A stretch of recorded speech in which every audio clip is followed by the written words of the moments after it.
kok dia melakukan perselingkuhan, pasti kan ada insting tersendiri ya sebagai seorang istri.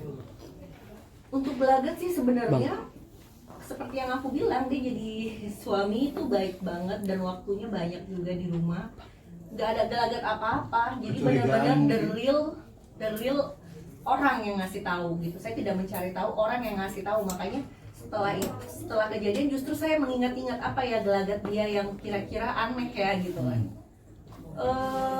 Ya mungkin nggak lepas HP kali ya, makanya cowok-cowok hati-hati main HP mulu. Wartawan kan laporan. Bisa aja. Padahal lagi scroll cewek. Nah, tapi tanda dari netizen juga menduga kalau Andrew itu maksudnya selingkuh gitu kan, dari konten kakak yang bangunin Kak Andrew tidur gitu, terus tiba-tiba dia panik keluar, itu mungkin dari situ. Oh ya. Enggak, kalau soal konten kan memang kita tuh suka bikin konten lucu-lucu komedi gitu ya. Itu pun juga ide-idenya masuk tuh kadang dari tim saya juga, bukan kita. Cuma memang ya kemarin-kemarin kan sebelum ada kejadian ini banyak konten-konten yang viral juga kan. Terus kejadian begini mungkin dikait-kaitin aja sih. Tapi itu memang nggak ada maksud apa-apa, Mas. Mungkin Kak ini pada akhirnya sedang mengandung gitu. Sebelum kejadian mengandung ini memang sudah direncanakan dan pernah mengalami kejadian hal sama. Masih berselingkuh lagi atau mengampuni lagi seperti apa? Kalau pas yang berselingkuh mengandung ya baru ini.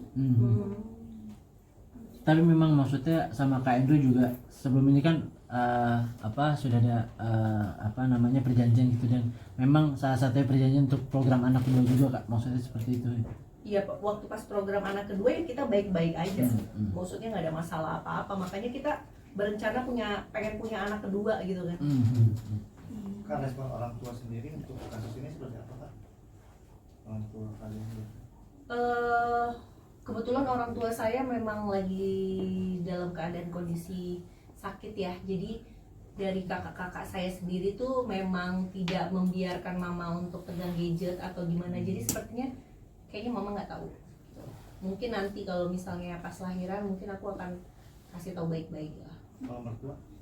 Kalau mertua baik-baik aja, komunikasinya baik-baik aja, nggak ada masalah gimana-gimana. Dia juga minta maaf kelakuan, maksudnya maafin anak mami bla bla bla. Kalau misalnya memang ini yang terbaik, dia mendukung sih, mensupport. Bang, untuk gugatannya sendiri Kak, mungkin ada awalnya ada perjanjian pisah harta Kak? Ya, jadi dalam gugatan ini memang kita tidak bicara mengenai masalah harta gono gini, karena di awal pernikahan antara Andrew dengan Teguh Dewi itu sudah ada perjanjian pranikah. Jadi maka konteks yang berkaitan dengan masalah harta gono gini tidaklah menjadi objek gugatan kami pada saat ini. Bang, terkait nanti kan ada diagendakan sidang mediasi, apakah nanti abang akan memediasikan juga atau tetap kembali atau gimana gitu Pak? Ini lagi dalam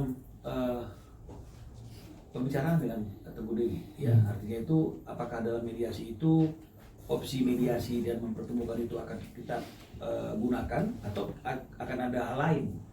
Nah, karena bagaimanapun juga kan kita juga harus melihat bagaimana kondisi mental, kondisi psikologis dan juga kondisi kesehatannya Teguh Dewi yang sekarang lagi dalam keadaan luka. Nah, jadi semua hal akan kita pertimbangkan. Yang penting proses hukumnya bisa berjalan dengan baik dan tidak ada hambatan.